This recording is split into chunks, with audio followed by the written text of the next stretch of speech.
안녕하세요. 이 땅의 일에 대한 통합된 그리스도교 관점을 소개하고 나누기 위해 기독교 대한선교교회 소금빛교회에서 설립하고 후원하는 파이미니스트리 기본과정 2024년 일의 신학 8번째 나눔을 시작하겠습니다.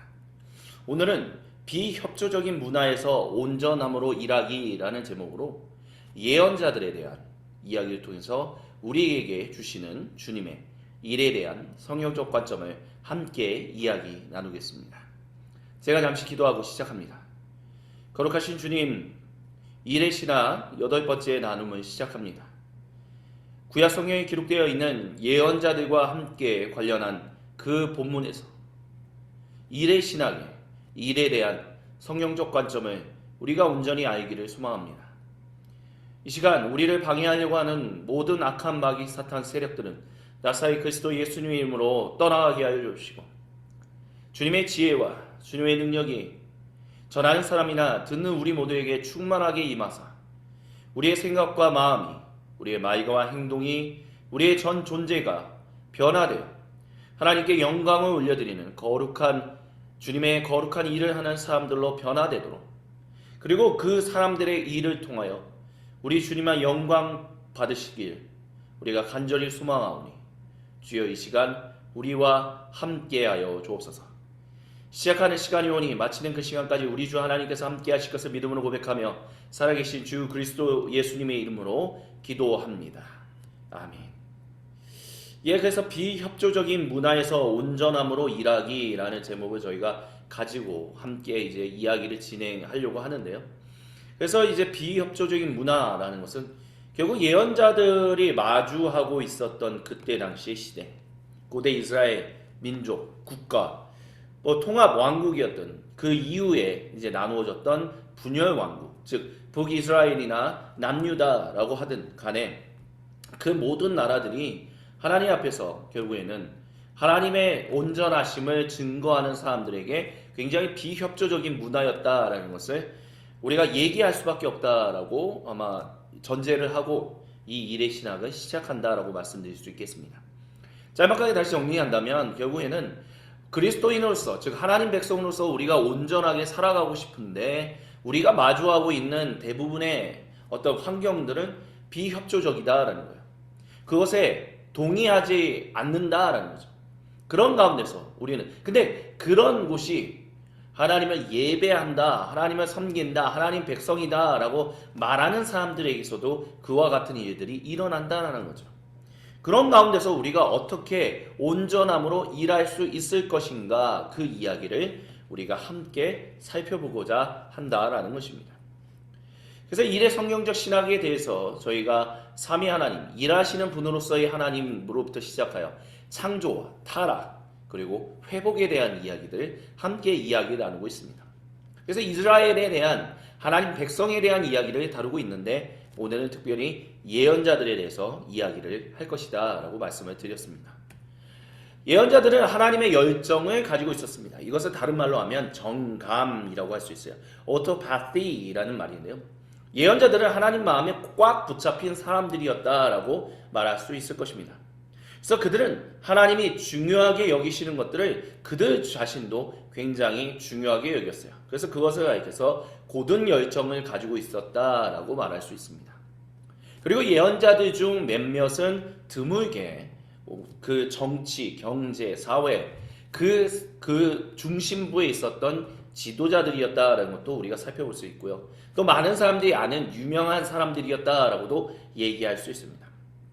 근데 그들이 유명한 제도권의 지도자였든 아니면 그냥 평범한 사람이었든 간에 그들이 예언자들로서 하나님의 백성들에게 그리고 세상에 증거했던 하나님의 열정은 무엇이었냐라고 한다면 바로 일과 일터, 삶의 모든 현장에서의 정의에 대해서 하나님의 목소리를 증거했고요. 가난한 사람을 돌보는 것을 하나님께서 선호하신다는 것을 매우 공통된 목소리로 전했습니다. 또한 일터, 즉 모든 삶의 현장에서 우리가 하나님 앞에 항상 회개하며 돌아서야 한다라는 이야기도 나누었고요. 또한 동시에 사회적인 정의를 창조해 나아가야 한다라는 이야기들도 함께 공통된 목소리를 냈었습니다. 그래서 예언자들이 하나님의 열정을 가지고 있었다. 그래서 고든 열정, 정감, orthopathy라는 말이 중요하다라고 얘기해요. 비협조적인 문화에서 과연 우리가 하나님이 우리에게 주신 그 좋은 마음을 가지고 어떻게 일할 수 있을 것인가? 내가 하나님이 보내시는 땅끝, 즉 선교지, 그곳에서 정말 은혜 받았던 대로, 내가 주님의 몸된 공동체에서 은혜 받았던 대로 계속해서 같은 마음과 같은 열정과 같은 뜻을 가지고 계속해서 일하고 싶어 하는데, 정작 내가 거기를 가서는 나를 반대하고 하나님을 반대하고 우리를 적대하는 그런 일들이, 그리고 우리를 나타나게 만들고 우리를 유혹하는 일들이 많다라는 거죠. 그런 상황 가운데서 우리가 어떻게 첫 마음을 끝까지 유지할 수 있을 것인가? 그럴 때 우리는 orthopathy가 중요하다라고 얘기할 수밖에 없습니다. 나에게 고든 열정을, 처음 가졌던 고든 열정을 꾸준하게, 그러니까 주변에 나를 어떻게 유혹하든, 주변이 어떻게 나를 적대하고 반대하든 간에 고든 열정을 가지고 간다면, 근데 그 고든 열정이 바로 하나님 열정이다라는 거예요. 그 하나님 열정을 가지고 있다면 우리는 세상이 우리를 반대하든, 세상이 우리를 동조하든, 세상이 우리를 유혹하든 어떤 일에서 우리의 첫 마음을 흐트러뜨리려고 아무리 노력한다 할지라도 그 마음이 흐트러지지 않는다라는 것을 얘기할 수 있다라는 것입니다. 그것들이 바로 예언자들을 통해서 우리가 배워야만 하는 일에 대한 성경적 관점이다라고 얘기할 수 있습니다. 그래서 예언자적인 꾸짖음이 항상 있었어요. 그래서 재산을 압수하는 일들, 착취하는 장사꾼들에 대해서, 타락한 재판관들에 대해서 예언자적인 꾸짖음이, 하나님은 그것은 타락한 것이고 나쁜 것이고 하나님이 반드시 재판해서 반드시 처벌하실 것이다 라고 끊임없이 얘기했습니다. 즉 가난한 사람을 압제하고 정확한 무게와 측정 도구들로 통화를 재는 것을 기만하고, 타작 마당으로부터 버려진 가라지들을 팔고 몇몇 사람에 의해서 땅이 축적되는 그런 일들이 일어나고 희년이 전혀 지켜지지 않는 것이죠. 또한 집과 유산에 대해서 사람이 사취하는 일들이 일어나는 거야. 그런 일들이 옳지 않다라고 얘기하셨다는 거죠. 오늘날은 많은 회사들이 이제 사회적 책임이라는 얘기를 가지고 사회적 책임을 다해야 한다. 그래서 회사가 굉장히 사회봉사나 이런 것들을, 사회봉사단이나 이런 것들을 많이 만들어서 그런 역할들을 감당하려고 해요. 그래서 이제 서비스와 자선활동에 이제 사업에 그 우리가 비즈니스를 하는 데 있어서, 우리가 일하는 데 있어서 이런 서비스와 자선활동이 매우 중요하다. 그것을 이제 포함시키는 것이 매우 자연스럽게 이제 이해되는, 우리는 그런 환경 가운데 2024년을 살아가고 있습니다. 근데 그런 것들에 대해서 다양한 생각들이 있었기 때문에 오늘날 우리가 보고 있는 비그리스도인들만이 아니라 비그리스도인들마저도 우리가 일하면서도 좋은 일들을 많이 해야 한다. 사회적 책임을 다해야 한다. 가난한 사람을 돌봐야 한다. 어려운 이들을 구제해야 한다. 그리고 억울한 사람들이 없도록 우리가 여러 가지 활동들을 해야 한다. 이런 일들을 한다는 거죠. 근데 진정한 해결책이 무엇인가? 여러 가지 논의들이 있었다라는 것을 우리 Joy at Work Bible Study에서 볼 수 있어요. 그래서 첫 번째는 이렇게 얘기한 사람들이 있었어요. 진정한 해결책은 사업으로, 그러니까 비즈니스로 하여금 최대의 이윤을 만드는 것이 사실 비즈니스에 있어서 제일 중요하다. 그것만 한다면 많은 사람들에게 좋은 유익을 주는 거 아니냐. 그게 비즈니스의 전부 아니냐라고 얘기하는 사람들이 있었습니다. 그리고 어떤 사람들은 진정한 해결책은 사업으로 하여금, 그러니까 진정한 해결책이라고 말하는 것은 어떻게 굶주리고 억울함을 당하고 그런 사람들을 어떻게 하면 우리가 도울 수 있을까, 그런 문제들을 어떻게 해결할 수 있을 것인가 라고 하는 부분에 있어서 그냥 우리가 비즈니스 그 자체에만 열심을 다하면, 그래서 최대의 이윤을 만들면 자연스럽게 그게 분배가 되어서 많은 사람들이 가난함에서 벗어나고 어려운 일을 겪는 일에서 자유로워질 것이다 라고 얘기했던 사람들이 첫 번째 사람들이다 라고 말씀드릴 수 있다라는 거죠. 두 번째 사람들은요, 사업으로 하여금 그것만이 아니라 최대의 이윤을 난다라고 해서 그게 되는 게 아니에요. 왜냐하면 최대의 이윤을 만들려고 하니까 사회에 부정적인 영향을 끼치는 경우가 많았다라는 거예요. 그래서 부정적인 영향을 최소화하며 최고로 가능한, 그러니까 도덕적으로 가능한 이윤을 창출하는 것이 중요하다라고 얘기한 거예요. 그러니까 최대의 이윤을 만드는 게 중요한데 그것을 부정적인 방법으로 해서는 안 된다라고 얘기한다는 거죠. 최고로 가능한 윤리적인 범위 내에서 그 일들을 해서 최고의 이윤을 창출하면 그것이 자연스럽게 분배되어서 가난한 사람들이 사라지고 사회의 정의가 세워질 것이다 라고 얘기하는 사람들이 두 번째 부류에 속한 사람들입니다. 하지만 그것만으로는 충분치 않다라고 얘기하는 사람들이 세 번째 얘기를 했어요. 진정한 해결책은 사업으로 하여금 그들이 공유 시장을 만들고 소비자들에게 충실하게 하는 사회적으로 책임 있는 활동들을 선택하게 함으로써 최고의 이윤을 창출하는 것이다. 그러니까 단순히 윤리적인 것, 부정적인 영향을 최소화하는 것만으로 충분치 않다. 함께 더불어서 살아가는 공유, 즉 공동체성을 매우 강조해야 한다. 공동체성을 중요하게 여기지 않으면 결국 두 번째 사람들은 그러니까 자기에게만 속한 사람들만 살피지 전 공동체를 아우러서 살피는 일들은 하지 않는다. 그렇기 때문에 공유 시장을 만드는 것이 중요하다. 또한 그들이 소비자들이 그냥 수동적으로 따르는 것이 아니라 능동적으로 선택할 수 있도록 우리가 기회들을 제공하는 것이 매우 중요한 것이다. 그것이 어떤 가난한 사람들을 구제하고 사회의 정의를 세우는 중요한 방법이다라고 세 번째 부류 사람들은 얘기했습니다. 네 번째 부류 사람들은요. 진정한 해결책은 사업으로 하여금 이윤을 창출하는 것을 사회적 책임과 같은 우선권으로 놓게 해야 한다. 그러니까 법적 책임을 물려야 한다라고 얘기하는 사람들이 네 번째 책임을 가진 사람들이에요. 사회적 책임을 지는 것을 안 하면 그래서 우리나라에도 그런 법들이 있잖아요. 그래서 뭐 중대재해처벌법 뭐 이런 것들이 그런 것들을 단순히 그 사람들의 윤리적인 거 뭐 양심에만 맡겼더니 제대로 돌아가지 않는다라는 거예요. 그렇기 때문에 법으로 규제해서 당신들이 잘못하면 반드시 처벌하겠다, 반드시 조사하겠다. 그래서 사람들이 정말 부담감을 가지고 그 일에 전심전력으로 뛰어들게끔 만들어야 한다. 그렇지 않고서는 이 사회의 정의가 비즈니스로 세워지지 않는다라고 얘기하는 사람들이 네 번째 부류에 속한 사람들입니다. 근데 다섯 번째 부류에 속한 사람들은 이렇게 얘기해요. 진정한 해결책은 사업으로 하여금 지속 가능성을 창출하도록 충분한 이윤과 더불어 사회적 책임을 다하도록 설득하는 것이다 라고 얘기했어요. 지속 가능성을 창출하도록 충분한 이윤을 내게끔 하면서도 동시에 설득해야 한다는 거예요. 사회적 책임을 다하도록.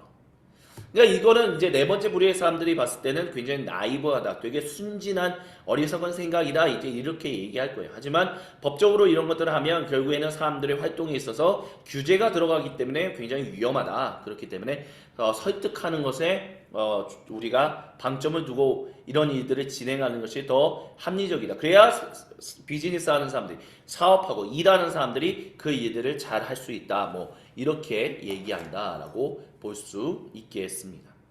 그래서 이와 같은 다양한 이제 생각들이 있다라는 것을 우리가 보여준다라는 것이죠. 그런 것들을 통해서 우리가 기억해야 할 것들. 결국에는 우리가 일하는 것, 우리가 살아가는 데 있어서 이 모든 것은 이 땅에 있는 정의롭지 못하고 공정하지 못한 모든 것들을 해결해야 한다라는 그런 그것이 당연하다라는 것이 사람들에게 인식 가운데 들어간 것이다 라고 말할 수 있을 거예요. 그리고 그런 인식이 들어가는 데는 결국에는 하나님이 예언자들을 통해서 그러니까 오늘날에도 그와 같은 예언자적인 활동을 하는 그리스도인들이 있다라는 거죠. 올바른 마음을 가지고 고든 열정을 가지고 꾸준하게 그와 같은 이야기를 함으로 인해서 단순히 비즈니스를 한다고 해서 당신이 최대의 이윤을 남기는 것이 과연 무슨 의미를 가지고 있느냐? 당신은 어떠한 생각을 가지고 그와 같은 일들을 하느냐? 그 모든 일들은 단순히 당시 한 사람의 영리만을 위하여, 영리 추구만을 위하여 이런 것들이 존재하는 것이 아니다. 당신은 이 세상에 태어난 목적과 또한 살아가야 하는 이유가 있다는 것을 기억해야 한다. 그러니까 그리스도인 예언자들은 그 하나님이 그렇게 하셨다는 것을 끊임없이 세상 가운데 얘기했기 때문에 많은 사람들이 서비스와 자선 활동에 이제 사업적 요소에 그런 것들이 포함되어야 한다는 인식들이 생겨나기 시작했다라는 거죠. 그와 같은 고든 열정이 우리 가운데 필요하다라고 얘기할 수 있다는 것입니다. 그렇게 함으로 인해서 당장의 드라마틱한 변화는 일어나지 않는다 할지라도 계속해서 두들기고 또 문을 두들기면 결국에는 사람들의 생각이 바뀌고 그럼으로 인해서 더 올바른 방향으로 사람들이 열정을 가지고 책임감을 가지고 나아가는 일들이 일어난다라는 것을 우리는 우리 주변을 통해서 살펴볼 수 있다라고 말할 수 있을 것입니다. 계속해서 우리는 예언자들 중에 한 명인 요나에 대해서 좀 살펴보도록 하겠습니다. 요나는요, 우리가 부르심, 즉 콜링 또는 경력, 커리어에 대한 어떤 그런 것들에 대해서 우리에게 주는 중요한 관점들이 있다라고 이제 얘기할 수 있을 거예요. 그래서 요나가 활동했던 시절이 언제냐라고 했었을 때 이제 아시리아 제국에서 북이스라엘 왕국이 이제 망하기 직전에 활동했던 예언자다라고 이제 얘기할 수 있을 거예요. 그래서 요나서는 이제 그 시기를 가리키고 있는 거죠. 그래서 아시리아로 가서 너희가 망할 것이다라는 하나님 말씀을 전하라라는 이야기. 근데 거기에 가고 싶어하지 않는 예언자의 모습, 이런 것들이 이제 함께 섞여 있는 어떤 재미있는 예언서다라고 이제 얘기할 수 있을 거예요. 그래서 아시리아 제국이 이제 차지하고 있었던 땅이 한 요 정도 됐었다. 그래서 이제 나중에 신바벨로니아 제국이 아시리아 제국에 이제 봉기를 해서 이제 차지하게 됐는데, 어쨌든 그 전에는 아시리아 제국이 신바벨로니아 제국도 어느 정도는 좀 지배하고 있었다라는 것을 우리가 좀 살펴볼 수 있어요. 그래서 아시리아 제국이 이제 북이스라엘 왕국에서 아모스가 활동하던 시대, 주전 800년부터 주전 750년 그 사이 50년간에 이제 활동했던 사람이다 이제 얘기할 수 있을 것입니다. 근데 이제 요나를 하나님께서 부르세요. 요나를 니느웨에서 선교하라고 부르신 거예요, 하나님이. 북이스라엘 왕국을 위협하는 초강대국. 단순히 북이스라엘 왕국뿐만이 아니라 사실 남유다 왕국도 마찬가지였죠. 근데 하나님께서 요나에게 니느웨에 가서 북이스라엘 왕국의 그 아시리아 제국의 수도인 니느웨에 가서 너희는 이제 하나님의 심판을 받을 것이다 라고 전하라고 얘기하셨어요. 근데 요나가 선교지를 가는 것을 거절했습니다. 그러므로 인해서 어떤 그를 이끌었던 세 가지 특성들이 있었다라는 것을 볼 수 있습니다. 그것이 단순히 이제 요나 1장에만 나타나는 것이 아니라 이제 요나서 이제 4장쯤에 가면 이제 그게 나타납니다. 왜냐하면 요나는 자신을 북이스라엘 왕국을 위하여 보냄받은 예언자지, 이방 사람, 특별히 하나님 백성들을 괴롭히고 망하게 하려고 하는 사람들을 위하여 부름받은 사람이 아니다라고 이렇게 생각하고 있었어요. 그리고 자기가 거기를 가게 되면 거기서 하나님 말씀을 증거하게 되면, 특별히 요나서 4장이 그런 얘기가 나오잖아요. 나는 알고 있었습니다. 내가 하나님 말씀을 전하기만 하면 하나님이 그들을 용서하시는 일들이 일어나게끔 하기 위해서 자기를 보낸다는 것을 알고 있었습니다. 근데 실제로 그래서 하나님의 용서가 북이스라엘 왕국을 괴롭히는 아시리아 제국의 그 수도에서 일어나게 되면 북이스라엘 왕국의 입장에서는 어떻겠어요? 요나라는 사람은 되게 이상하게 여길 거 아니에요. 저 사람은 하나님의 예언자라고 얘기하더니 이방 나라에서 하나님 그들을 올려 살리는 얘기를 하고 있네. 이런 배신자, 스파이 뭐 이런 다양한 얘기를 하게 될 거 아니에요. 그러면 요나의 예언자로서의 경력은 단절되는 것이에요. 그렇기 때문에 요나는 사실 그곳으로 자기의 경력이, 하나님의 예언자라는 그 경력이 끊기는 것을 원치 않아서라도 거기를 안 가고 싶어 했다는 거예요. 니느웨를 안 가려고 했다라는 것이죠. 하지만 또 마지막 특성은 뭐냐면, 자기가 하나님의 뜻, 하나님의 부르심을 따르지 않으면 결국에는 그거는 온전치 않다라는 것을 또한 알고 있었어요. 그렇기 때문에 어떻게 할 것이냐? 그냥 북이스라엘 왕국에만 머물 것이냐? 아니면 그러니까 그가 선택한 것이 다시스라고 얘기하는 스페인에 있는 어느 한 항구 도시를 얘기하는 이제 항구 도시의 지명이죠. 다시스로 가서 내가 거기 있으면 하나님 제가 거기를 갈 수가 없었어요라고 이제 얘기하면 하나님께서 충분히 이해해 주실 것이다. 그러니까 결국에는 북이스라엘 왕국에 그 니느웨를 가라라고 얘기하는 그 명령을 따르지 않는 것도 이제 좀 문제가 있고, 그렇다고 북이스라엘 왕국에만 머무는 것도 문제가 있기 때문에 하나님의 부르심을 따르지 않는다면 그게 문제가 된다. 그렇기 때문에 어떻게 해야 할까? 내 경력. 그러니까 요나에게는 그런 생각이 있었다는 거예요. 내가 다시스로 간다라고 할지라도 내가 예언자로서의 사명, 그 하나님 부르셨던 그 부르심, 그리고 이어왔던 그 커리어, 그 경력이 단절된다라고 생각하지는 않았다는 거죠. 요나는 느느웨를 가면 자신의 경력이 단절, 사회적인 명망이나 이런 것들이 위신이 단절될 것이라는 걸 확신했어요. 하지만 다시스로 간다고 해서 그 위신이나 명망이 북이스라엘 왕국에서 단절될 것이다라고는 전혀 생각하지 않았다라는 거죠. 그렇기 때문에 그가 다시스로 가는 방향을 선택했다라는 것입니다. 이런 그의 극적인 이야기는 때때로 교회 밖에 더 큰 사랑, 더 큰 믿음, 더 큰 소망이 있음을 드러내요. 믿음, 소망, 그리고 사랑이라는 것이 우리가 단순히 교회 안에만 있습니다. 우리는 그런 얘기를 할 때가 참 많잖아요. 교회 밖에 나가면 다 일이고 늑대고 우리를 어떻게든 잡아먹으려고 하는 나쁜 사람들밖에 없어요. 그렇기 때문에 당신은 이 교회에서 당신의 정말 당신의 생명과 당신의 안전을 지켜주는 우리와 함께 있어야 합니다. 대표적으로 그렇게 얘기하는 사람들이 누구예요? 신천지죠. 그렇게 하는 꼬드기는 이들이 있는데 요나의 이야기를 통해서 보면 그렇지 않다라는 것.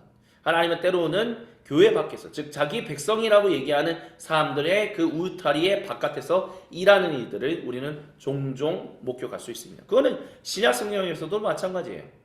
빌립 집사를 만났던 이디오피아의 네시, 뭐 이런 사람들의 이야기. 이디오피아 네시가 그 뒤로는 등장하지 않잖아요.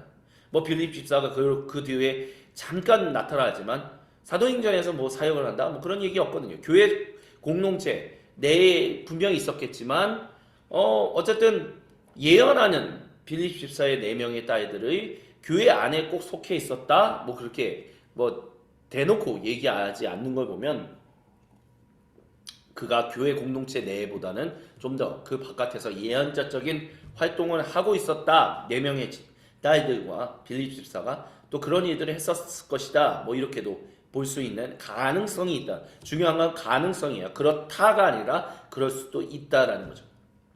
어쨌든 하나님은 전 세계에서 자신이 세상을 창조하시고 세상을 구속하시는 분이다라는 것을 드러내시는 분이다라는 것을 우리는 요나를 통해서도 또 성경의 여러 다양한 사람들을 통해서 살펴볼 수 있습니다.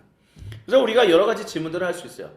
하나님이 만약에 당신으로 하여금 원하시지 않는 것을 하도록 인도하시고 부르셨던 경험들이 분명히 있습니다. 그런 경험들을 겪으면서 당신은 무엇을 발견했습니까? 그리고 하나님은 당신은 하나님에 대해서 무엇을 배웠습니까? 여러 가지 질문들을 할 수 있습니다. 그리고 그런 질문들을 좀 해볼 필요가 있어요. 또한 당신이 그러니까 어떤 사람들을 향하여 선교사로 보내졌다라고 생각했던 사람들에게 당신이 선교된 적은, 즉 나는 그 사람들을 위하여 부름받았다라고 생각해서 보냄받았다라고 해서 갔는데 정작 오히려 내가 그 사람들이 나를 위해서 하나님으로부터 보냄받은 사람이다라고 느끼는 경우들도 있다는 거죠. 그런 건 언제냐? 또 본문과 직접적인 연관해서 왜 요나는 도망갔는가 본문에 대해서 질문해 볼 필요도 있습니다. 그리고 왜 니느웨 사람들을 회개했는가? 우리는 인류 역사를 통해서 결국 니느웨 사람들이 회개했지만 이들이 이후에 좀 시간이 지나고 난 다음에 북이스라엘 왕국을 멸망시키고 남유다까지 쳐들어갔다가 결국 하나님의 징계에 의해서 신바벨로니아 제국의 반란에 의하여 망하게 되었다라는 것을 알고 있어요. 근데 그 순간에 니느웨 사람들은 왜 회개했는가? 아니 더 궁극적으로 질문하면 하나님은 결국 니느웨 사람들이 결국엔 망하는 길로 갔는데 왜 그 찰나에만 니느웨 사람들을 회개하게끔 만드셨는가? 결국에는 그 결과가 아무런 좋은 결과로서 그런 것들을 만들어내지 못했는데도 불구하고 왜 하나님은 굳이 요나를 보내셔서 그런 일들을 하셨는가? 우리는 사실 질문해 볼 필요가 있다라고 말씀드리고 싶습니다. 또한 당신 사역의 결과가 당신의 통제 아래에서 일어나지 않아 화가 난 적이 있다. 당연히 있죠. 언제 그랬는가? 그래서 우리가 결국 주님 은혜가 나를 괴롭힌다라고 얘기한 그런 경우들이 분명히 있으실 거예요. 그때가 언제였는지 한번 생각해 보십시오. 그리고 요나는 그런 당신에게 어떻게 주님의 흔적을 남기는지 한번 연관해서 생각해 보셨으면 좋겠다라고 이야기 드리고 싶습니다. 그리고 이제 다니엘에 대해서 우리가 좀 함께 이야기를 나눴으면 좋겠어요. 그는 온전함을 가진 정치인이었다라고 말씀드릴 수 있겠습니다.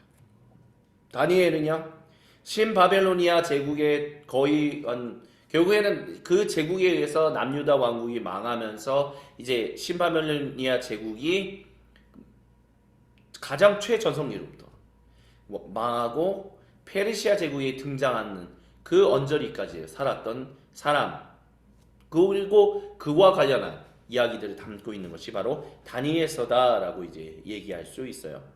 그래서 다니엘의 활동이 이제 굉장히 활발했었다, 뭐 이제 그렇게 얘기할 수 있는.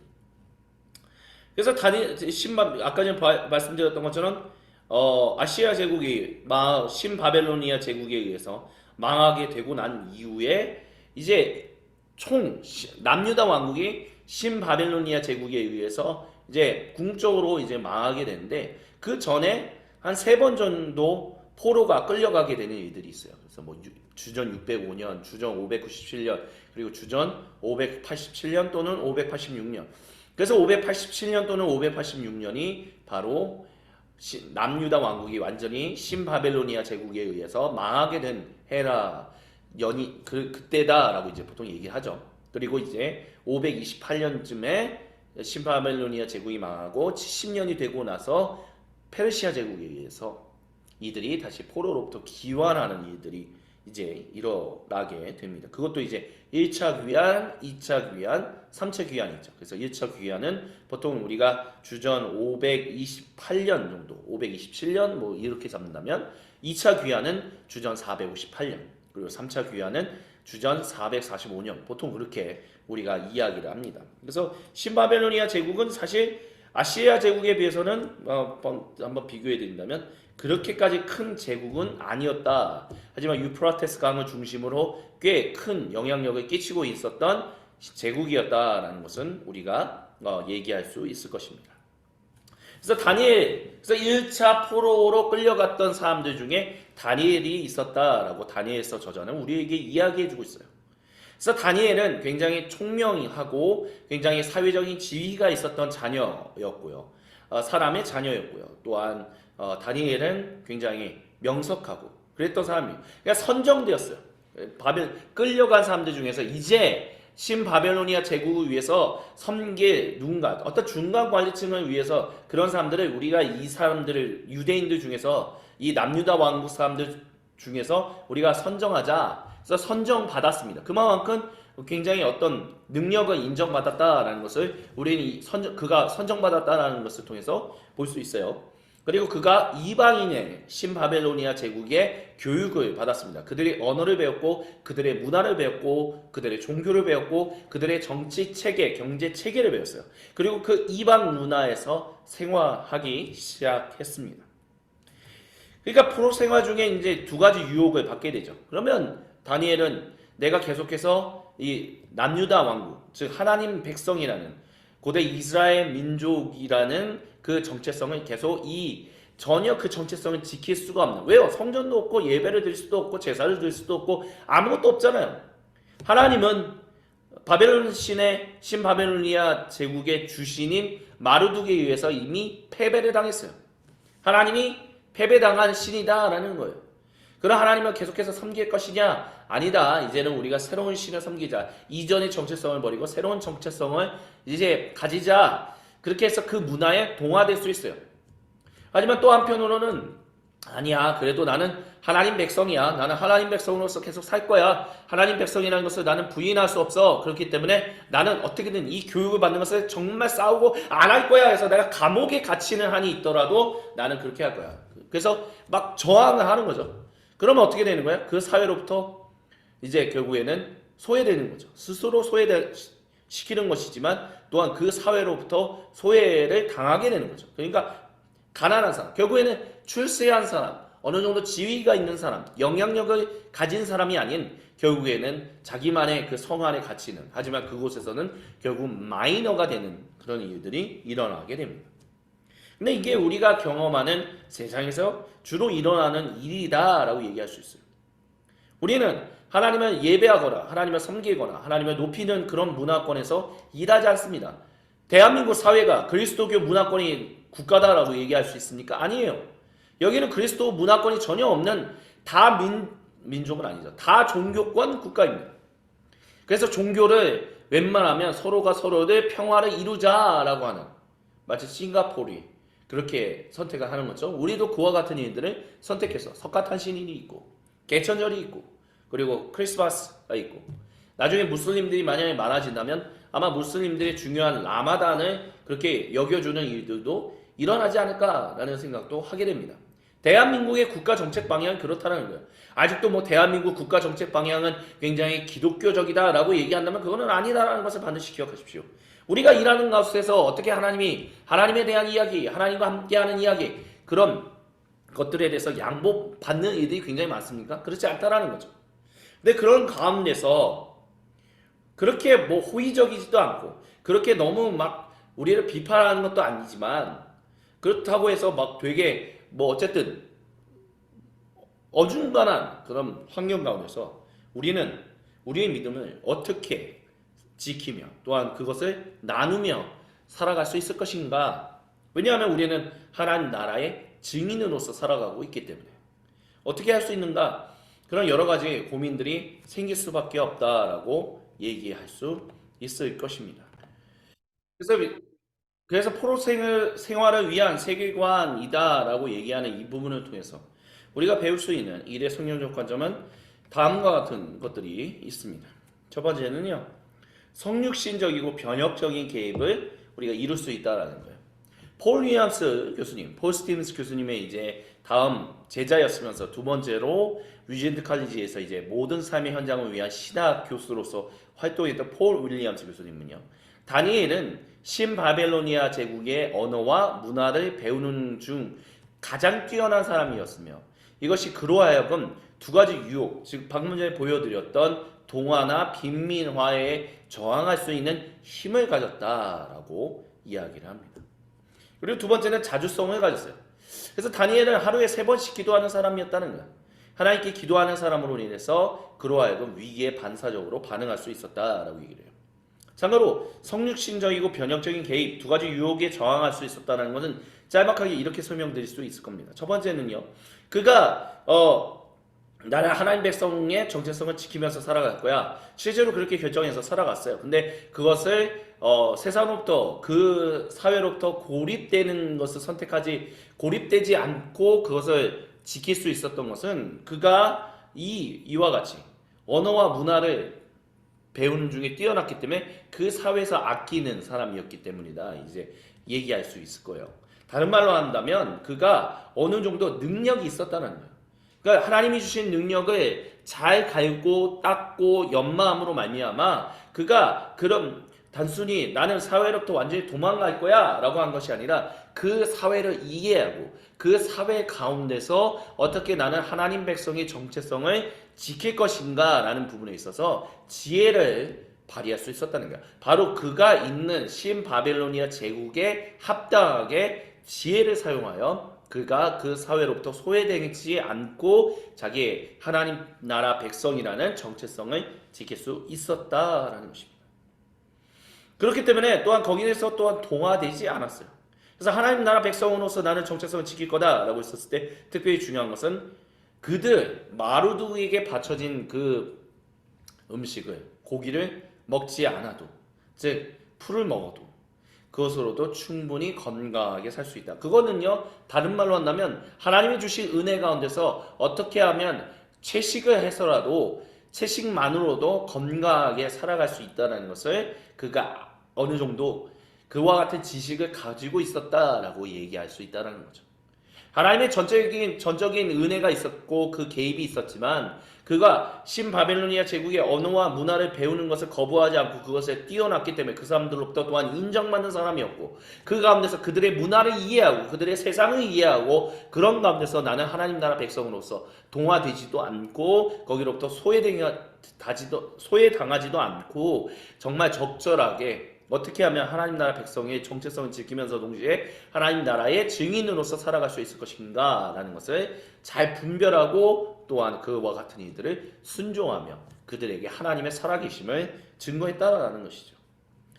그리고 그 모든 일은 전적인 하나님의 은혜로 가능하다라는 것을 그는 철저하게 알고 있었어요. 그렇기 때문에 더 규칙적으로 하나님 앞에 기도하며 하나님 나를 기억하여 주옵소서. 우리는 기도를 마치 특별히 그런 생각을 할 때가 있어요. 뭐 복음주의권이든 은사주의자들은 기도라는 것은 자기의 마음으로부터 성령님의 이끄심을 따라서 기도하는 것이지, 뭐 기도문을 가지고 같이 읽으면서 기도한다든지, 아니면 뭐 그냥 뭐 누가 대신 기도문 써준 것을 내가 읽는다라고 해서 그것을 기도한다라고 해서 과연 그것이 진실한 기도가 될 수 있느냐, 내가 하나님과 가까워지는 그런 친밀한 기도가 될 수 있느냐. 그래서 그런 기도문으로서 기도를 하는, 함께 더불어 기도하는 것에 대해서 별로 중요하게 여기지 않아요. 하지만 그것은 굉장히 잘못된 생각이다라는 것을 우리는 기억해야 합니다. 왜냐하면요, 하루에 3번씩 기도하는 것이 습관적으로 기도한다, 뭐 이렇게 해서 습관적으로 기도하는 것은 진실한 기도가 아니야, 이렇게 얘기할 수도 있지만, 다니엘은 그럴 수가 없었어요. 이미 그를 둘러싸고 있는 곳은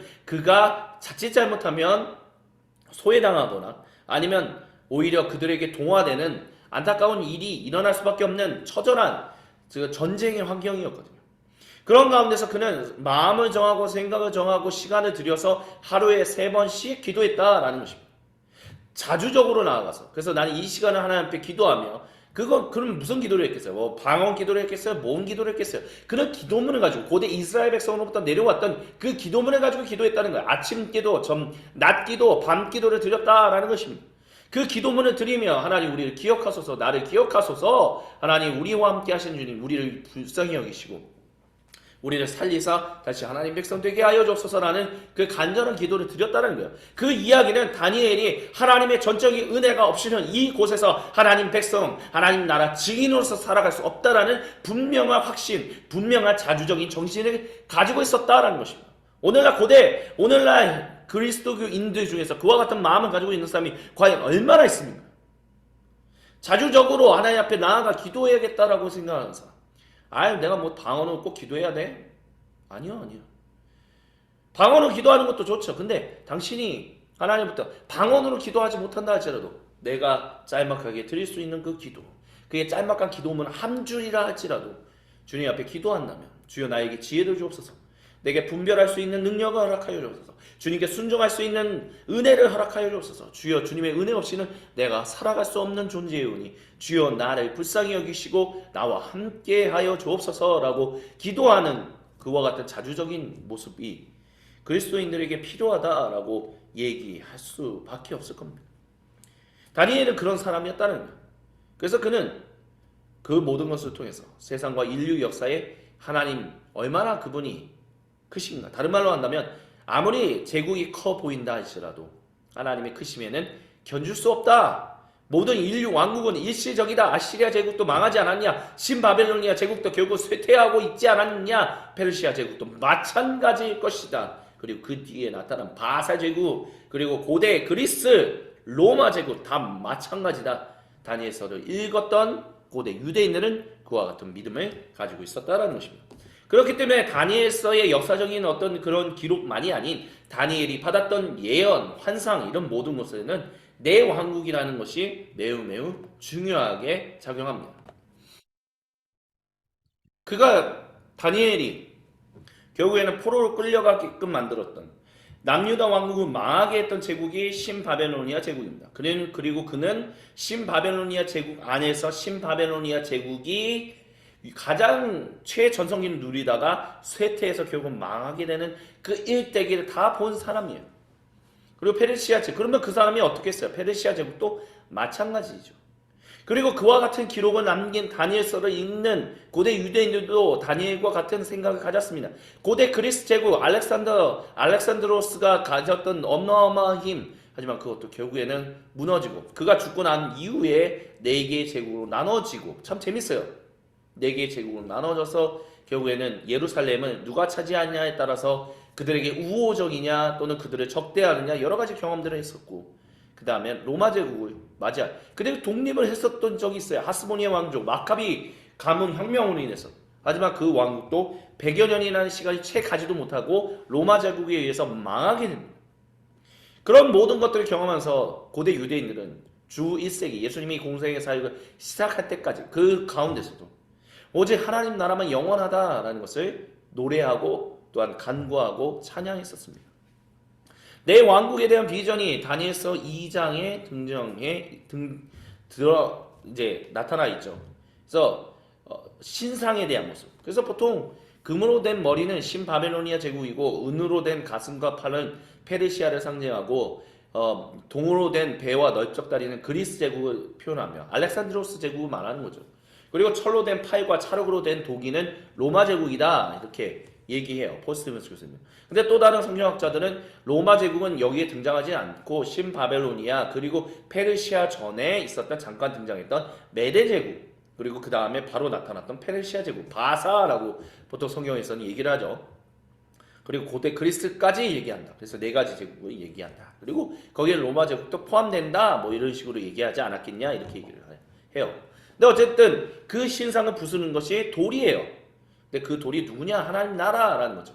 온 땅을 충만하게 하시는 하나님이 결국에는 모든 제국이 당장 보면 가장 강력하고 하나님보다 세고 뭔가 결국에는 세상을 지배하고 영원히 그럴 것 같지만 결국에는 그 제국도 누가 세워지느냐에 따라서 어떤 사람이 지도자가 되느냐에 따라서 어떠한 일들이 일어났냐에 따라서 결국에는 망하게 되고 새로운 나라가 세워지지만 또 망하고 결국 영원히 서 있는 나라는 바로 하나님 나라 그 나라밖에 없다라고 다니엘서 2장은 우리에게 얘기해 준다는 거죠. 고대 유대인들에게 얘기해 줬고 우리는 그것을 요한계시록을 통해서 그렇게 이야기 계속해서 듣는다라는 것입니다. 그래서 조이스 버드윈은 다니엘서에 대한 어떤 강해서 또 주석서에서 이렇게 얘기를 해요. 역사는 성공하지 못하는 영원히 도는 쳇바퀴가 아닌 절정을 만드는 나선형이다라는 거예요. 또는 최악의 순간, 즉 모든 순간 최악, 최저이지만 하나님께서 모든 것을 새롭게 하시고자 개입하실 순간이다라는 것을 우리는 역사를 통해서 볼 수 있다라고 얘기합니다. 또한 다니엘은 환상 가운데서 그리고 기도 중에 그리고 고레스, 키루스 2세라고 보통 얘기하죠. 고레스 임기 중에 미래에 하나님 나라가 온다라는 것을 보았었습니다. 그리고 그것이 그렇게 하나님 나라가 임했다라고 얘기하는 것이 바로 계시록, 요한계시록입니다. 그래서 조이스 버드윈은 요한계시록은 대규모에서 동일한 일을 합니다. 다니엘서가 단지 첫 번째 종류의 초안을 작성한 것을 요한계시록은 비교하며 그 일들이 일어났다는 것을. 그래서 인류 역사의 마지막 전경의 단계 전에 모든 것이 성경 안에서 그렇게 이루어진다는 것, 사라진다는 것을, 결국 제국이라는 것을 하나님을 대적하고 하나님과 상관없는 그 제국, 인간이 세운 제국들은 사라진다는 것에 대한 계율을 보여준다라고 조이스 버드윈은 얘기합니다. 또한 네 번째는 하나님은요 새 문화의 적절한 방법 안에서 자신을 드러내시고 우리는 그분과 소통할 수 있다. 그래서 꿈과 환상에 대한 이야기가 바로 그런 거예요.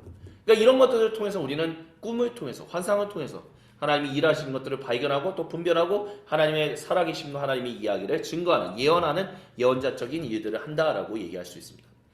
그리고 참고로 성경은 드라마다를 보신 분들은 아시겠지만 그것을 보시지 못한 분들은 다시 한번 말씀드린다면 예언은 앞으로 일어나지 않은 우리가 감히 상상할 수 없는 그런 어떤 것들을 미래에 대한 얘기를 하는 사람이 아니에요.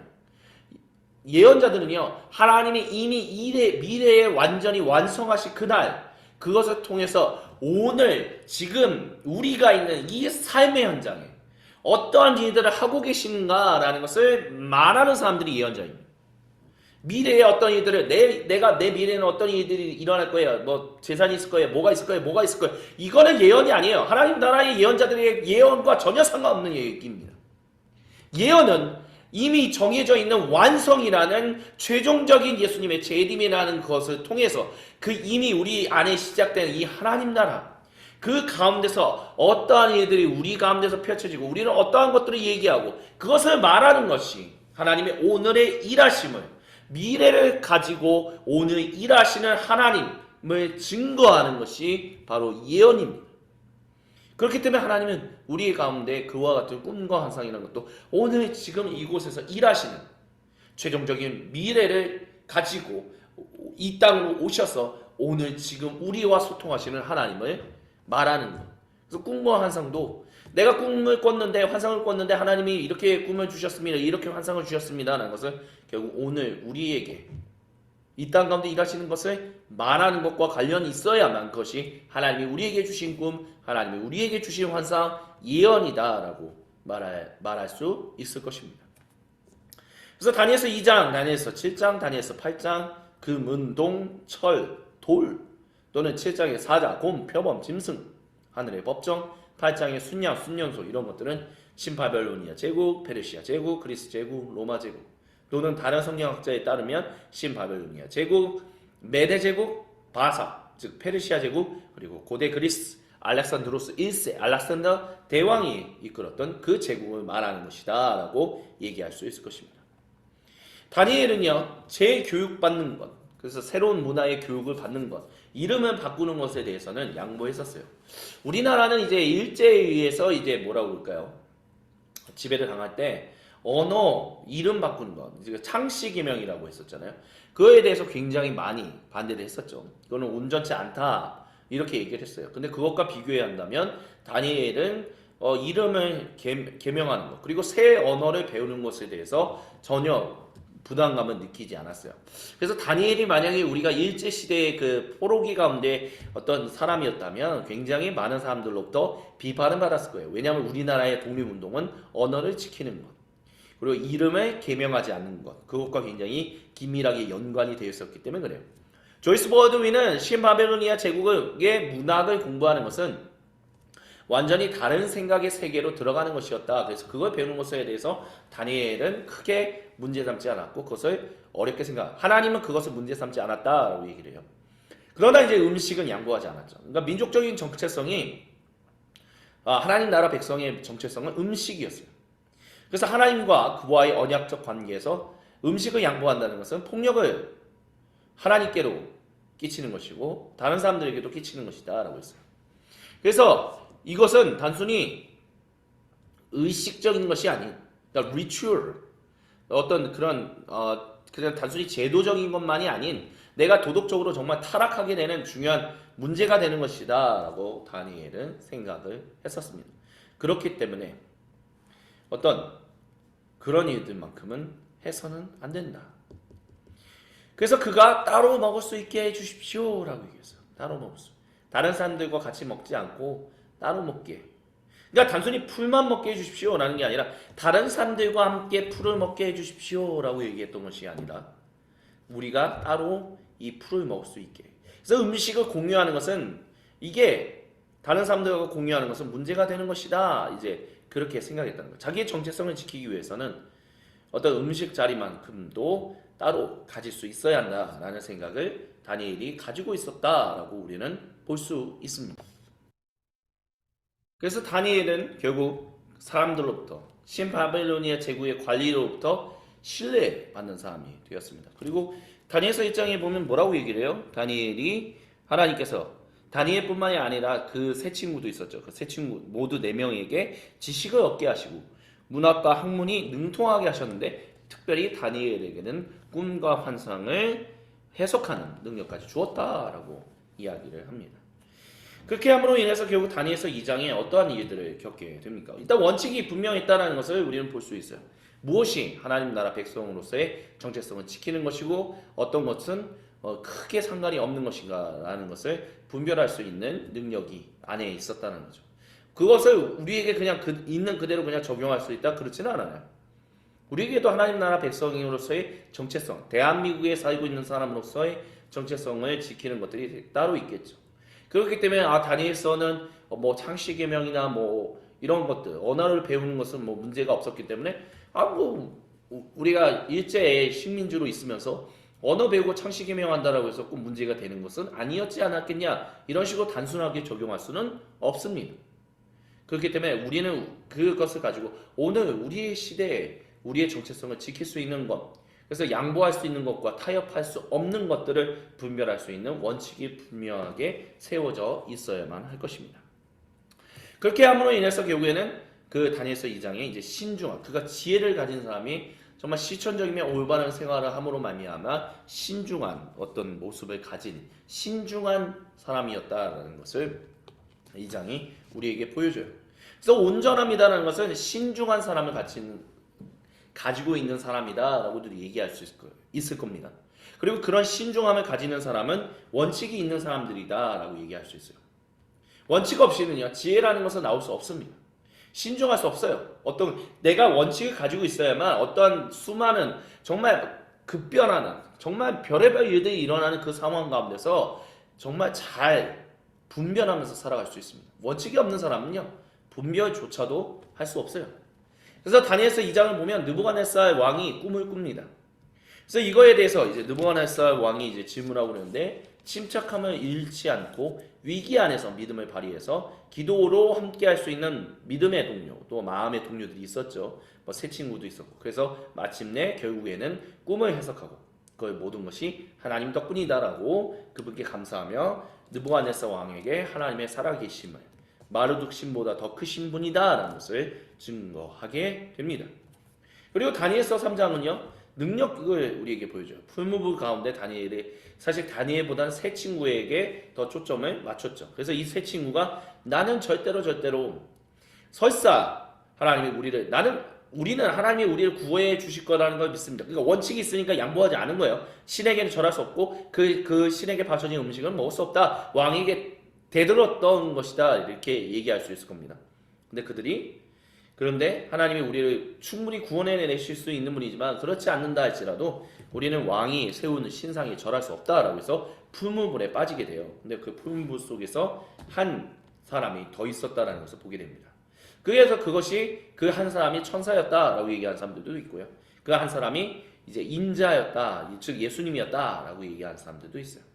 그래서 그럼으로 인해서 그들을 구원하시는 그렇기 때문에 정말 타협할 수 없고 정말 빠져나갈 수 없는 상황이 있잖아요. 그런데도 하나님이 능력을 주셔서 그것을 다 이겨나갈 수 있는. 그래서 참고로 이 다니엘서에 나오는 이 세 친구는요. 알렉산드로스 대왕 이후에 이제 네 개의 제국으로 나눠졌잖아요. 그래서 예루살렘은 이제 누가 지배했다가 얘기하는데 첫 번째는 프톨레마이오스라고 해서 이집트의 그 왕조가 지배하다가 그 왕조가 밀려나고 시리아에 있었던 안티오쿠스 4세가 지배하게 되는 일들이 일어나요. 근데 이제 굉장히 적대적이었죠. 고대 유대인들에게. 그래서 하나님 성전에 뭐 돼지 피를 먹게 하고 돼지를 바치게 하고 거기 성전을 막 구두발로 밟고 뭐 이런 일들을 함으로 해서. 근데 그래서 그 안티오코스 에피파네스 스스로 에피파네스라고 얘기하던 그 안티오코스 4세의 봉기를 일으키면서 결국에는 마카비 혁명이 일어나고 하스모니아 왕조가 이제 세워지게 되었던 거죠. 근데 그들이 읽었던 그래서 막 안 먹으면 돼지고기를 먹지 않으면 막 사람을 죽이는 일들이 일어나는데 그래서 그런데도 자기의 믿음을 신념을 지키는 거예요. 그래서 어떤 7 아들을 두고 있었던 한 유대인 어머니를 그 유대인 어머니가 보는 앞에서 아들 한 명 한 명을 죽이면서 야 뭐 돼지고기 먹을 거야 안 먹을 거야 기름 먹을 거야 안 먹을 거야 안 먹는다는 거야. 한 명 죽이고 또 한 명 죽이고 한 명 죽이고 근데 마지막 아들이 어머니 지지 마세요. 우리는 하나님이 살리실 것을 믿습니다. 하나님께서 다니엘의 세 친구를 살리셨던 것처럼 우리를 지키시고 보호하셔서 살리실 것을 믿습니다. 다니엘서도 잊지 마세요 라고 얘기를 함으로 인해서 결국은 다 순교했다라고 해요. 그리고 그들 안에 부활이라는 믿음이 있었다는 것은 사실 다니엘서에서의 이런 모습들도 영감을 주었다라고 이제 성경학자들은 이야기합니다. 하나님이 능력이 있으면 많으신 분이기 때문에 우리를 구원하지 못하시는 분이 아니다라고 얘기했다는 거예요.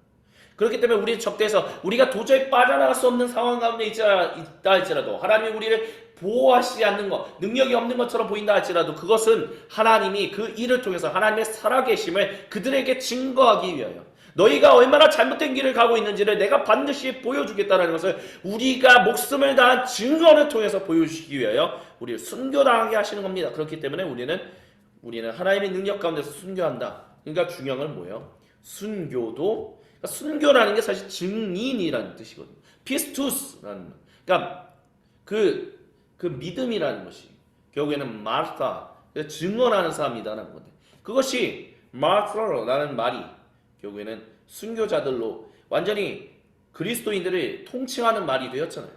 근데 그렇게 할 수 있는 것은 전쟁에 하나님의 능력이 있었기 때문이다라는 것이 고대 유대인들로부터 그 다음에 그리스도인들에게까지 계속해서 이어진 하나님 나라 백성의 어떤 삶의 한 양식이었다라는 것을 우리는 말할 수 있을 것입니다. 그리고 또 다니엘서 4장은 예언에 대한 이야기를 하죠. 느부갓네살의 꿈, 나무와 사람이 동물이 되는 꿈을 꿨어요. 근데 다니엘이 회개함으로 비극을 피하라 아니면 당신이 결국에는 굉장히 유리하고 방황하는 삶을 살다가 돌아오게 될 거다. 다시 왕으로 복귀하게 될 것이다 라는 것이 이제 다니엘서 4장에 기록되어 있는데 실제로 그렇게 됨으로 인해서 왕이 하나님만을 높이는 일들이 있었다라고 얘기를 해요. 그리고 두 번째 원칙들이 있었는데 이건 뭐냐? 다니엘은 그의 사역을 위해 어떤 물질적인 보상을 받는 것을 받지 않았다. 그들과의 아예 선을 딱 그었다라는 것을 보여줘요. 그래서 망하기 직전에 신바벨로니아 제국이 망하기 직전의 왕이 벨사살이라는 왕이었는데 그가 펼친 연회에서 벽에 갑자기 손이 나타나서 글자를 새겼어요. 근데 무슨 글씨인지 몰라요. 그래서 사람들이 막 공포와 막 혼돈에 휩싸였는데 그 선대에 이제 예언했던 다니엘을 기억해서 왕의 어머니가 다니엘을 불러라. 한번 풀어보자. 그래서 삶의 방식의 결과를 보는 지혜들이 거기서 등장합니다. 당신의 나라는 그리고 당신은 망하게 될 것입니다. 왜요? 당신이 하나님 앞에 순복하지 않고 어리석은 일들을 반복하고 있기 때문에. 그래서 페르시아가 왕국을 차지할 것이다 라고 했고 실제로 페르시아가 왕국을 차지하는 일들이 일어났었다. 근데 그들과의 관계가 아예 보상을 받지 않았기 때문에 신바벨로니아 제국이 망하고 뭐 메대가 중간에 세워져서 한 2년 동안 있다가 바사 즉 페르시아 제국이 세워졌을 때 함께 엮여서 처형당하는 일들은 당하지 않았다는 거죠. 왜요? 나는 너희하고 상관없어. 하나님이 너희를 징계하겠다라고 아예 결정하셨는데 내가 그 징계에 같이 있을 필요는 없지. 내가 너희로부터 무슨 보상을 받으면 그 징계에 함께 당하게 될 텐데 내가 너희와 같은 연에 있는 사람, 같은 관계에 있는 사람이다라는 것이 드러나게 오해가 쌓게 될 텐데 내가 왜 그런 일들을 당해? 나는 아니야. 나는 철저하게 돌아섰다는 거죠. 그리고 그런 것들이 예수님이 이제 자기 제자들에게 말씀하셨던 것하고도 연관돼요. 그래서 실제로 AD 70년에 너희가 하나님으로부터 징계받는 일이 일어나면서 예루살렘 성전이 망하고 성벽이 무너지고 유대인들 다시는 하나님이 약속하신 땅으로 돌아오지 못할 것이다 라는 일들이 일어날 것이다 라고 얘기를 했는데 그 일이 일어날 때 즉 독수리가 죽음이 있는 곳에 모여드는 일들이 일어나는 그때에 하나님의 백성들 하나님 예수님의 제자들은 떠나라 뒤도 돌아보지 말고 떠나라 그들과 함께함으로 인해서 같이 하나님의 징계를 당하는 어리석은 일들을 선택하지 마라. 떠나라. 너희는 이미 증인의 역할들을 다 했다. 떠난다라고 해서 너희는 하나님이 하시는 일들을 저버리고 떠나는 사람들이 아니다. 그래서 예수님 떠나라 라고 얘기하셨고 실제로 초대교회 예루살렘 교회 성도들은 예수님의 동생이었던 주님의 형제인 야고보가 유대인들로 인해서 성전에서 성벽 위 높은 데서 밀쳐짐을 당해서 떨어져서 순교하는 일을 보자마자 이제 더 이상 이들에게는 하나님이 돌아서라 라고 하시는 기회가 없다. 떠나자 해서 다 떠났다라고 얘기해요. 그리고 몇 년 지나지 않아서 결국에는 로마 제국에 의해서 예루살렘 성이 완전히 파괴되는 심판이 있었다라고 이제 얘기합니다. 그러니까 연결성이 좀 있다는 것을 우리는 또 이런 것들을 통해서 볼 수 있어요. 그리고 그것을 통해서 오늘 우리에게도 이와 같은 원칙들이 있다는 거예요. 우리가 열심히 하고 우리가 열심히 수고했는데도 어찌할 수 없는 그들이 돌아서고 그들이 바꾸는 일들이 일어나지 않으면 결국에는 그들에게 남는 것은 좋은 것이 하나도 없다라는 거죠. 그리고 그 모든 일들은 하나님의 주권 가운데서 다 일어나는 일들이다라는 것을 우리는 기억해야 돼요. 그렇다면 어떻게 해야 돼요? 그럴 때는 과감하게 그 자리를 떠나서 다른 곳으로 가라라고 하시는 말씀에 순종하는 일들도 우리가 일하는 것을 그러니까 우리의 삶의 현장 일터라는 것을 정하는 데 있어서도 그와 같은 우리가 뭐 이직 뭐 이런 것도 많이 생각하잖아요. 언제가 이직할 수 있는 중요한 순간이에요. 뭐 이런 얘기들을 많이 할 때가 있습니다. 그때가 언제예요? 우리가 열심히 했는데도 불구하고 그곳에서 하나님의 살아계심에 대한 것들을 예언하고 그것을 바꾸고 열심히 문을 두들겼는데도 더 이상 그런 일들이 일어날 가능성이 전혀 보이지 않는다라는 것이 우리가 분별하게 될 때 하나님이 우리를 분별하게 하실 때 우리는 이직을 결정하는 것도 매우 중요하다라고 얘기할 수 있을 것이죠. 그때가 바로 이직을 위한 순간이다라고도 얘기할 수 있을 것입니다. 그래서 신바벨로니아와 이제 페르시아의 왕들이 있죠. 느부갓네살 1세가 다니엘을 바벨론으로 데려갔던 것이 주전 605년, 느부갓네살 2세가 605년부터 562년에 다른 바벨론 포로 끌려가는 일들이 일어났고 예루살렘이 597년 또는 596년에 망했다. 그래서 에웨므로닥이라는 이제 신바벨로니아 제국의 왕이 562년부터 560년에 있었고 나보니도스가 벨사살이 신바벨로니아 제국에서 활동할 때 556년부터 539년 그러니까 나보니도스가 벨사살과 연관이 있지 않겠냐 뭐 이렇게 보는 거죠. 근데 이제 키루스 2세가 페르시아 제국 그래서 539년에 그래서 다니엘 생의 마지막으로 이제 나타나서 포로를 기환시키는 일들이 있었다라는 것을 우리 볼 수 있어요. 그래서 신바벨로니아 제국보다 더 큰 제국을 형성했던 곳이 바로 페르시아 제국이었다라는 것을 우리는 알 수 있죠. 하지만 그 제국조차도 결국에는 알렉산드로스 1세, 알렉산더 대왕에 의해서 결국에는 망하게 되는 일들이 있었다라는 것을 우리는 볼 수 있습니다. 그리고 이제 사자굴에 빠졌던 다니엘에 대한 모습이 있어요. 그는 기도하는 사람이었죠. 그 기도 때문에 그래서 결국 위기를 당했지만 그래도 그는 그 일에 대해서 전혀 뭐라고 하지 않아요. 그리고 다니엘을 아꼈던 그 왕이 와서 다니엘아 괜찮냐? 라고 했을 때 하나님이 나를 구해주셔서 괜찮습니다. 그리고 왕에게 제가 말씀드립니다. 제가 왕 앞에서 무엇인가 잘못한 것이 있습니까? 제가 무엇이 문제가 있었습니까? 없지 않습니까? 근데 그렇게 얘기할 수 있었던 이유는 뭐예요? 다니엘서 6장 4절에 얘기하는 것처럼 임무에 충실하고 실책이나 허물이 없었던 사람이었다는 거.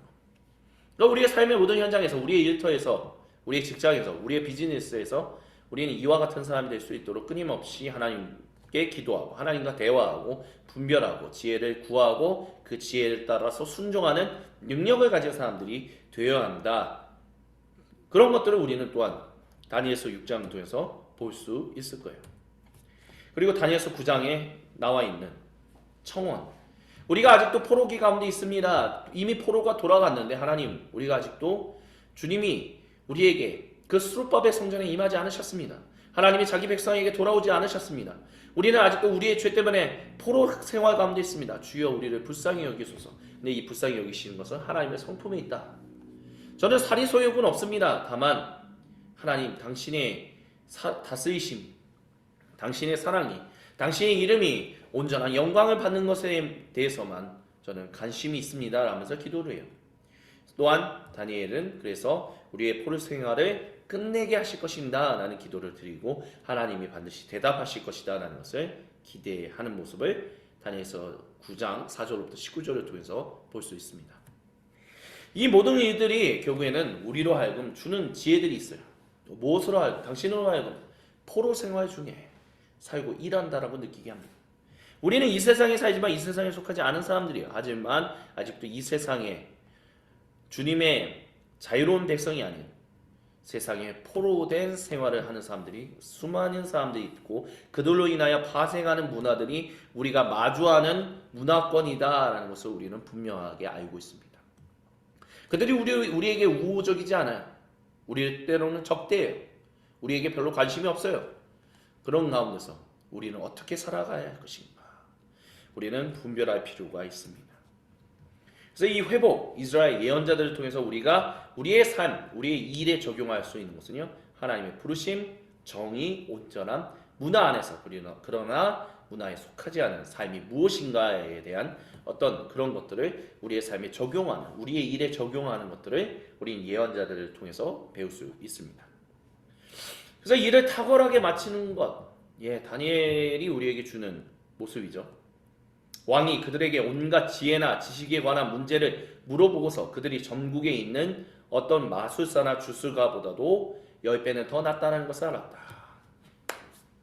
오늘날 그리스도인들이 관상을 봐주고 어떤 손금을 봐주고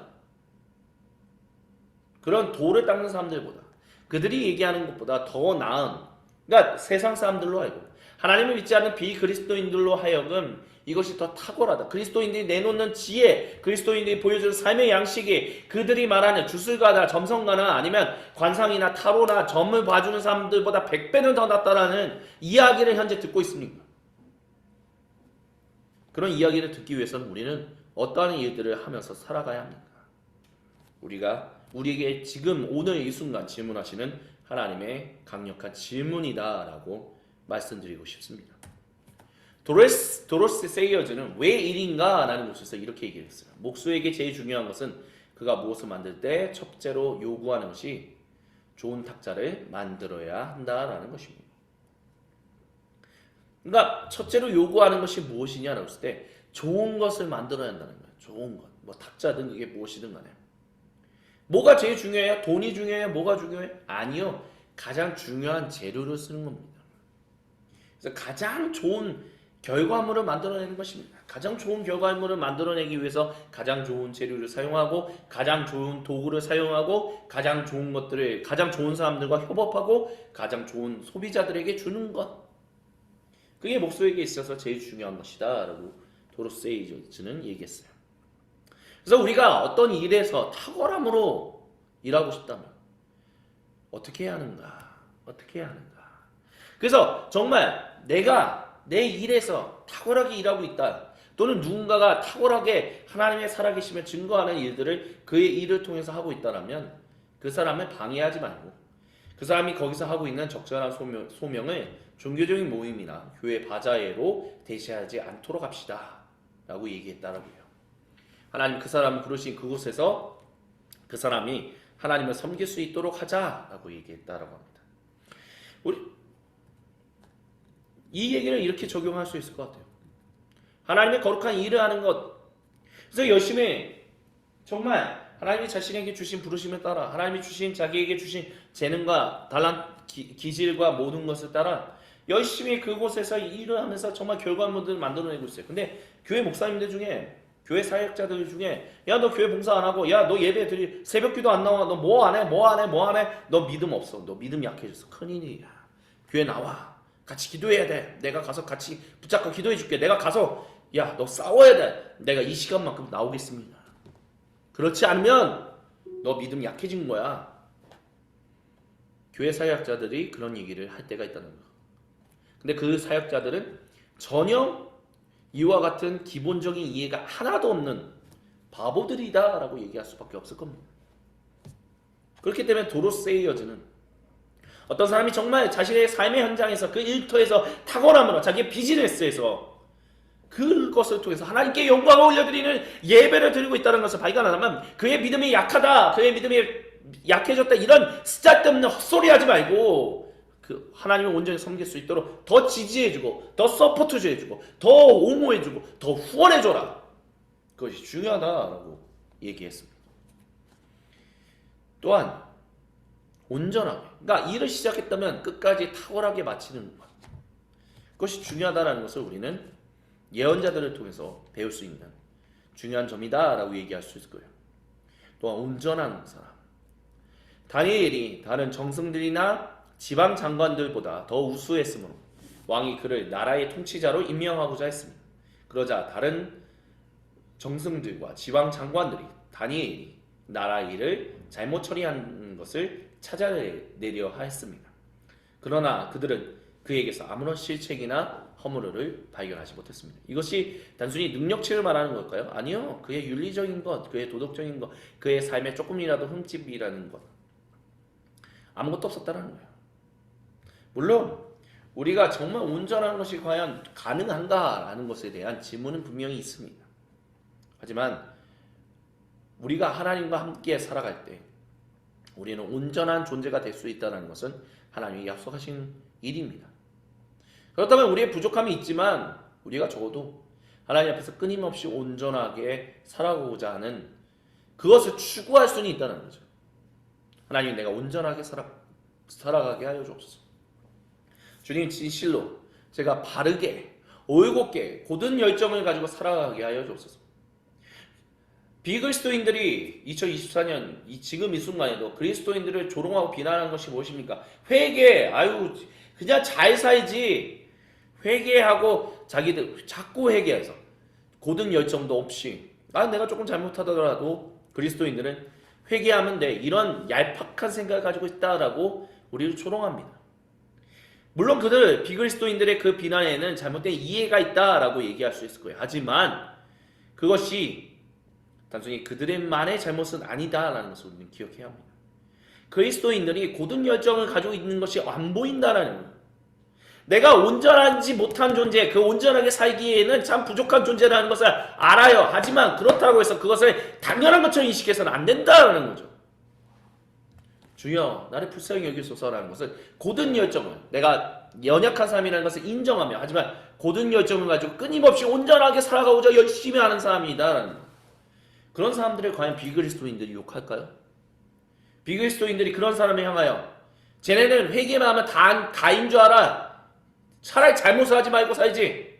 이런 조롱을 할까요? 이런 비난을 할까요? 안 할 겁니다. 왜요? 겸손하게 저 약한 사람입니다. 저 부족한 사람입니다. 하지만 잘 하려고 노력합니다. 계속해서 그 일을 하겠습니다. 고든 열정해가지고 나가는 사람을 조롱하는 사람은 없어요. 적어도 자기의 삶을 겸손하게 정말 바라보면서 다른 사람들에게 배려하고 다른 사람들에게 자기의 연약함을 인정하고 하지만 열심히 살아가겠습니다라고 얘기하는 사람을 조롱하는 비그리스도인들은 그리 많지 않다는 것을 우리는 기억해야 할 것입니다. 그렇다면 우리는 온전함을 지키는 이들에 있어서 이 오스토파시라고 하는 이 정감, 고든 열정을 우리의 삶의 현장에서 정말 온전히 지키고 살아가야 한다라고 얘기할 수 있을 것입니다. 그러니까 온전하게 살아가려면 이러한 같은 고든 열정을 가진 사람이어야 한다는 다니엘이 임무에 충실하여 아무런 실책이나 허물이 없었다. 우리도 그러기 원합니다. 저도 그럴 수 있었으면 좋겠습니다. 하지만 참 약한 사람입니다. 저도 약한 사람입니다. 고든 열정을 가지고 살게 하옵소서. 주여. 동역과 해석을 통하여 다니엘은 하나님의 오고 있고 현존하는 나라의 실체를 표현하며 신바벨로니아의 언어와 문학이 가진 지혜를 통역하고 해석했습니다. 세상을 읽는 지혜가 있었다는 우리에게도 세상을 읽는 지혜가 필요합니다. 그런 거는 다 죽고 썩을 것이니까 예수님 재림하면 다 사라져 날아다니니까 그렇지 않아. 진짜 어리석은 얘기다라는 것을 기억하십시오. 그게 하나님 나라의 사역과 하나님 나라의 이야기야. 복음과 전혀 상관없는 이야기라는 것을 절대로 잊지 마십시오. 우리는 오늘 우리가 살고 있는 2024년 대한민국을 읽을 수 있어야 합니다. 대한민국에 어떠한 일이 일어나고 있는지, 어떠한 상황 가운데서 하나님의 일하심이 무엇인지는, 하나님의 일하심을 제대로 얘기하려면 먼저 그 하나님의 일하심이 필요한 그 세상에 도대체 무슨 일들이 일어나고 있기 때문에 하나님이 어떻게 일하실지를 볼 수 있어야 합니다. 그 세상을 알지도 못하는데 하나님이 일하십니다. 도대체 무슨 일을 하시는데요? 무슨 일을 하고 계시다라고 얘기할 수 있을 것입니까? 하나님이 오늘 일하심을 제대로 얘기하기 위해서는 오늘 이곳에서 일어나고 있는 일들을 우리는 반드시 이해해야 합니다. 목사님, 사역자분들, 설교자들, 세상을 제대로 이해하지도 못하고 어떠한 일이 벌어지고 있는지도 제대로 읽지 못하니까 전하는 메시지가 합시다 이 정도예요. 구호 정도인 거죠. 합시다, 하나님이 하십니다. 뭘 하시는데요? 합시다, 뭘 할 건데요? 나의 삶의 현장에, 우리의 삶의 현장에 하나님이 하고 계시는 일들을 합시다, 같이 합시다, 뭘 할 거냐는 걸 구체적으로 전하는 메시지가 지금 2024년 대한민국 사회 가운데 메시지를 증거하는 목사님들 가운데, 사역자들 가운데 얼마나 많은 사람들이 그 메시지를 전하고 있습니까? 변죽 때리고 있는 얘기만 하고 있는 것은 아닙니까? 우리는 제대로 다시 한번, 특별히 여기서가 아닌 우리는 이라는 것은 저를 포함한 목회자라고 하는 말씀을 증거하는 사람들이 늘 얘기하는 것이다 라고 말씀드리고 싶습니다. 하지만 그 사람들만 얘기하는 것은 아니에요. 성도님도 모두, 지사님이든 장로님이든 권사님이든 누구든 청년이든 내가 있는 곳이 하나님 보내신 선교지 아닙니까? 땅끝 아닙니까? 그곳에서 하나님의 일하고 계심을 말하려면, 어떤 일을 하고 계신지를 말하려면 먼저 그곳을 알아야 하지 않습니까? 내 삶의 현장을 알아야 하잖아요. 내 삶의 현장에서 어떠한 일들이 하나님이 지금 슬퍼하시는 일들이 일어나고 있는지를 알아야 하나님이 그것을 기쁨으로 변화시키시기 위하여 어떤 일들을 하고 계신지를 우리는 말하고 행동하며 같이 권면하며 할 수 있는 거 아닙니까? 주님의 백성은 다 예언자들입니다. 그 일을 위해서 우리의 시간과 우리의 모든 것을, 지혜를 가지는 것이 얼마나 중요한 것인지를 우리는 기억해야만 합니다. 다니엘서 2장, 7장, 8장 이와 같은 4개의 제국을 살피면서 하나님 나라만 영원합니다 라고 얘기했던, 그래서 그것을 붙들고 고대 유대인들이 하나님의 귀환을 기다리고 있었으며 예수님이 그 나라가 임했다라고 했을 때 그것을 받아들였던 유대인 출신의 성도들과 비유대인 출신의 성도들이 한 몸을 이루어 유일하신 하나님의 다니엘 백성을 이루었던 그 놀라운 일들, 그리고 계시록이 그 일이 이루어졌다라고 선언했던 그 선언, 이와 같은 지혜가 세상을 읽는, 제국의 흥망성쇠죠. 흥망성쇠를 읽는 그 일을 통해서 나타났다라는 것을 우리는 기억해야 할 것입니다. 또한 신비를 드러내는 하늘의 하나님이 계시다는 것을, 비유로, 꿈과 환상, 여러 가지 다양한 방법으로 일하셨던 하나님을 우리는 잊지 말아야 할 것입니다. 그래서 오늘 우리가 요나, 아모스, 다니엘, 아모스에 대해서는 자세하게 얘기하지는 않았지만요, 적어도 요나와 다니엘을 통해서 오늘 우리에게 주시는 일의 성경적 신학, 이것을 요약하면 다음과 같습니다. 첫 번째, 정의와 사회적 올바름을 추구하는 것을 포함하여 근로자와 모든 삶의 현장을 향한 하나님의 마음을 아는 것이 중요합니다. 그래야만 고든 열정, 오소파스의 정감을 가질 수 있습니다. 두 번째, 하나님은 구체적인 방법 안에서 그분을 섬기도록 우리를 부르십니다. 부르심은 내가 선택하고 일반적으로 내가 발전시키는 커리어, 경력 그 이상입니다. 세 번째, 우리는 모든 삶의 현장에서 사역하는 많은 방법들을 가집니다. 다니엘처럼 그렇다는 거죠. 그리고 모든 삶의 현장은 하나님 나라를 전진시키는 주된 장소입니다. 그래서 이와 같은 것을 우리의 삶에 반영하려 위한 질문들을 포 교수님이 이렇게 제공합니다. 첫 번째, 어디에 내 무거운 짐이 있습니까? 어디를 볼 때마다 마음의 부담감을 가지게 됩니까? 아니라면 어디에 가장 위대한 필요가 있습니까? 이렇게 질문해보라 라고 얘기합니다. 두 번째는 하나님께서 나에게 주신 강점, 은사, 그리고 달란트, 재능은 무엇인지를 분별할 수 있어야 한다라고 얘기를 해요. 세 번째, 어디서 나는 세상의 깨어짐을 목격하는가? 그리고 네 번째, 내 마음의 갈망들이 무엇인가를 살펴볼 수 있어야 한다라고 얘기합니다. 그래서 프레드리 뷰크너는 그런 얘기를 한 적이 있어요. 내가 어디에 하나님이 나를 부르시는가, 어디가 나의 땅끝인가 라는 것을 분별할 수 있는 것은 나의 마음의 가장 큰 열망, 이와 같은 마음들, 방금 전에 말씀드렸던 반영을 위한 질문들, 이와 같은 것들이 생기는 곳과 세상에 가장 큰 필요가 만나는 그 지점이다 라고 얘기를 합니다. 주님께서 사랑하시는 모든 형제자매 여러분, 고든 열정을 가지고 살아가는 것이 매우 중요하다 우리 주님 말씀하십니다. 그와 같은 일들이 우리 안에 계속해서 우리의 모든 삶의 현장에서 주님 부르시는 그날까지 계속해서 이어질 수 있는 하나님의 탁월한 일꾼들이 되시기를 주님의 이름으로 간절히 축원을 드립니다. 오늘 8번째 나눔은 여기까지 진행하겠습니다. 다음 번째 9번째 질문은 나눔은 고난주간을 지나고 그 다음 주에 계속해서 진행하겠습니다. 그러면 제가 잠시 마무리 기도하고 마치도록 하겠습니다. 오 주님, 고든 열정을 가지고 올바르게 살아가는 참된 하나님 백성, 하나님 나라 일꾼이 증인이 되도록, 순교자들이 되도록 주여 우리와 구체적으로 함께하여 주옵소서. 우리 주 살아계신 예수님의 이름으로 감사드리며 간절히 기도드립니다. 아멘. 감사합니다. 다음 이 시간에 다시 뵙겠습니다.